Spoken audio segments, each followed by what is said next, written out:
அனைவருக்கும் வணக்கம். இது உங்கள் உடல் ஆரோக்கியம் சேனல். நம்ம சேனல்ல இன்னைக்கு நம்ம பார்க்கக்கூடிய அக்குபஞ்சர் புள்ளி லிவர் 3, கல்லீரலுடைய 3வது புள்ளி. இதனுடைய லொகேஷன் எங்க இருக்கு அப்படின்னு பார்க்கலாம். இது பாத்தீங்கன்னா நம்ம கால் கட்டை விரல், இது 2வது விரல்.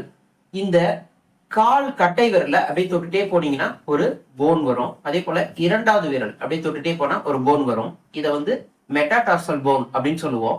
இந்த முதல் கட்டை விரல் மெட்டாடார்சல் போனுக்கும் 2வது விரல் மெட்டாடார்சல் போன் இருக்கு இல்லையா, இது ரெண்டும் ஜாயிண்ட் ஆகிற இடம் இந்த இடத்துல இருக்கும். இதற்கு முன்னாடி உள்ள பள்ளம், இதுதான் புள்ளி. சோ இது பாத்தீங்கன்னா கல்லீரலுடைய 3வது புள்ளி லிவர் 3 அப்படின்னு சொல்லுவோம். இது எர்த் பாயிண்ட் அப்படின்னு சொல்லுவோம். இதனுடைய சைனீஸ் நேம் பாத்தீங்கன்னா டாய்சாங் அப்படின்னு சொல்லுவோம். இதனுடைய இங்கிலீஷ் நேம் கிரேட் ரஷிங் அப்படின்னு சொல்லுவோம். நன்றி, வணக்கம்.